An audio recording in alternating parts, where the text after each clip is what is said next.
Okay, so what's up? Good morning sa inyong lahat mga brad. So yun, nagbabalik sa isang panibagong video. Meron nag-comment sa mga videos natin. So tinatanong kung ano daw yung valve clearance na gamit ko dito sa kotse ko. Since natututunan niya na daw kaligutin din yung kanyang J15 din na California yata. Saktong-sakto ka kasi napapanood nyo naman. Hindi ko alam kung meron tayong clip na malagitik na yung mga barbula ni Tudor. Kasi ever since na overhaul ko siya, hindi ko pa siya na valve clearance, valve adjustment. Ngayon siguro after many time na ginamit natin siya, siguro naglapat or whatever na lang yung naglapat na yung kanya mga barbula. So kailangan na natin silang i-adjust. So yun yung gagawin natin ngayon. Mag-adjustment tayo ng valve clearance ni Tudor. Alright, let's go. Okay, so yun, game na natin agad.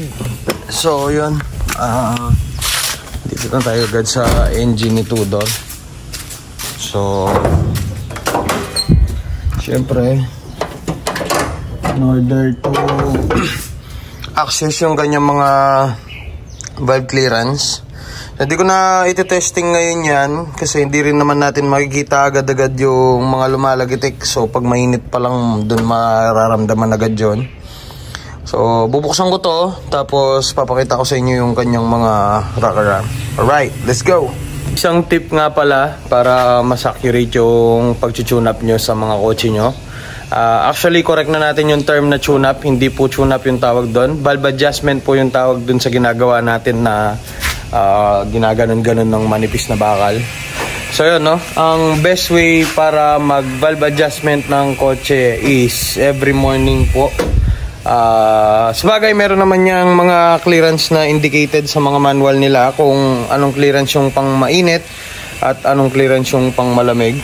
Pero ako ayoko nagtitiis sa init ng makina pagka mainit siya after natin siyang ginamit. So the best way para mag valve adjustment para sa akin is yung morning before nyo siya gamitin. Okay, so yun, baklasin na natin. Let's go.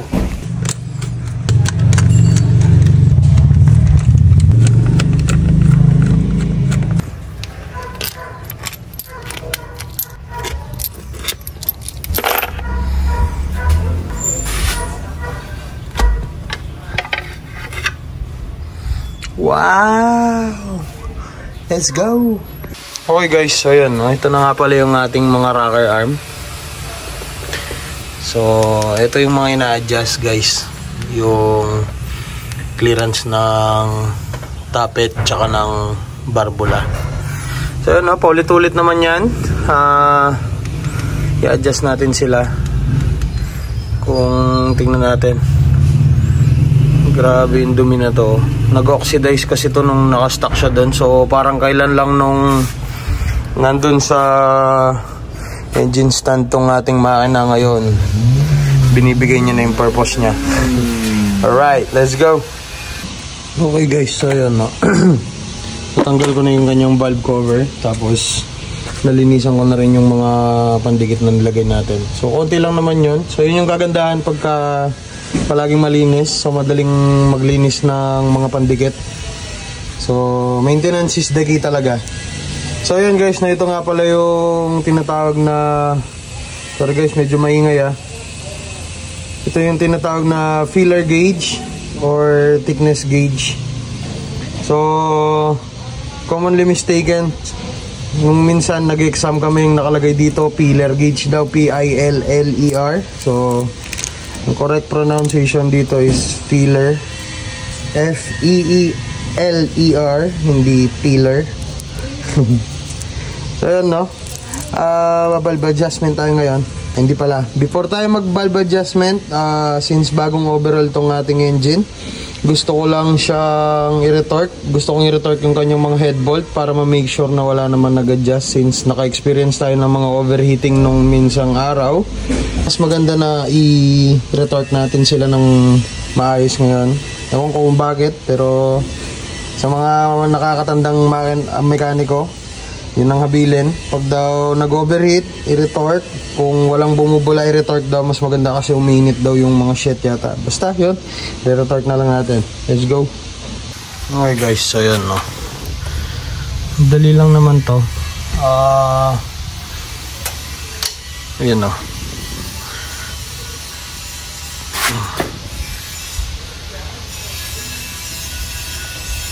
Okay. Bakit wala? Yun o. Kita nyo yan guys. Laking bagay na nun. Yung ganong adjustment lang. Yun o. Teka.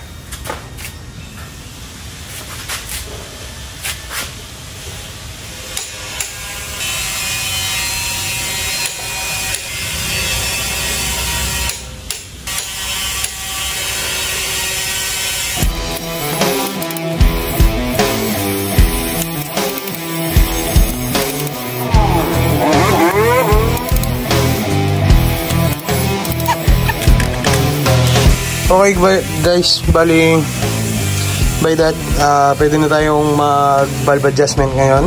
Let's go!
Okay na guys, so syempre lalagyan na lang natin ng pandikit para hindi siya magtagas ton. So lalagyan ko lang. Let's go. Gasket all. Todas ang tagas. Let's go.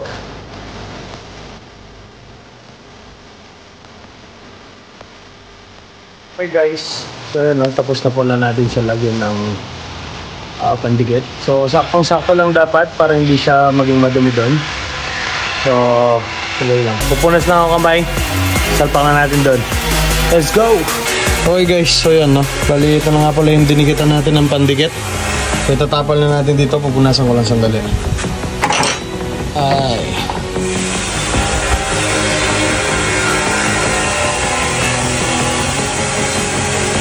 Yun no.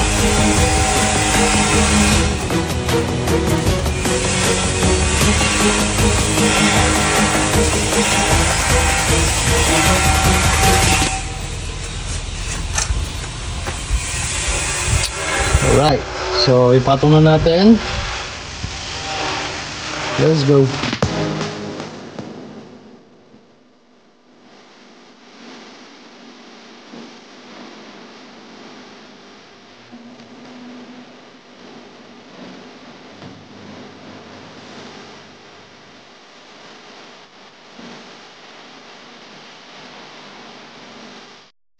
Okay guys, so yun, tapos na tayong mag-valve adjustment. So sa mga nagtatanong kay Bossing na nag-comment sa ating video, so Bossing, ang gamit ko pong valve clearance sa aking kotse is 0.08 pala, tapos 0.20 mm. So straight lang yung gamit ko Bossing, wala na akong combination, basta yun lang ang gamit ko. So sa mga ibang may ganitong engine or sa ibang mekaniko natin dyan, so ano ba yung ideal na valve clearance ng mga to? Kung mali yung sa akin, please comment down below. para matuto ako. Let's go! So yun no guys, gusto ko rin palang isabay na din yung pagsilip dito sa kanyang spark plug para masilip natin kung ano ba yung condition ng ating engine, kung paano ba yung performance niya.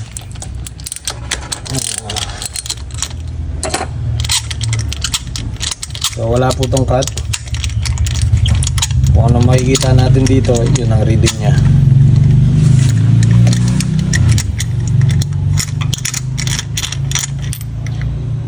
Okay.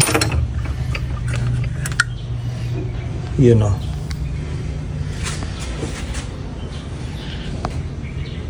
So na. Ba tayo?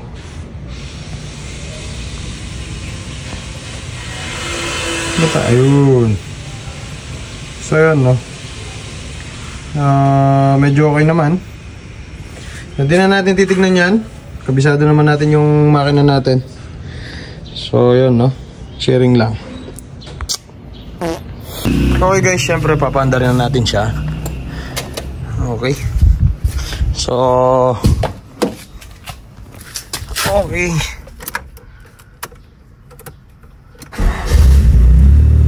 Alright, syempre as usual, cold start muna tayo. So balikan ko kayo mamaya. Let's go. Okay guys, so yun no. Currently hinihit up pa ni Tudor yung sarili niya. So kaya mataas pa yung idle niya. So yan, that's normal guys. Maya konti, pagka umangat na ng konti yung ating temperature meter, pwede na natin yan pababain. So guys no, mechanical lang pala yung cold start system nito. So as long as hindi mo siya pinipitek, wala naman siyang choke breaker kagaya ng mga Corolla natin. So ito, mechanical lang talaga siya. So spring driven siya. Pagka bumalik na yung auto choke niya dun sa normal position, tinutulak niya pabalik yung whatever na kumakalang dun sa silinyador niya. Alright, let's go. Okay guys, so yan. Medyo umangat na yung ating temp meter. Ayaw pa niya. Alright, hintayin pa natin. Let's go. So yun guys, bumaba na siya ng konti no? Hintayin pa natin siyang minute. Ayaw pa niyang bumaba. Para makita na natin kung di na lumalagitik yung kanyang mga barbula. Ayun. Ayan. So yun no? Normal na siya ulit.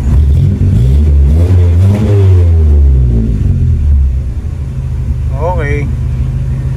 So yun guys no, that's how Nissan's cold start works. Let's go. Okay guys, so yun no, that's it. That's how we tune up our vehicles. So much smoother. Try natin aircon. Yun no, pati aircon, ilaw 900. Pati yung aircon meron din yan. Yun no, pati ito.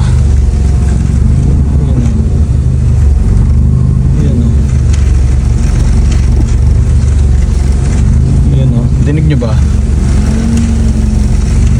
Yun o. Alright. Let's go.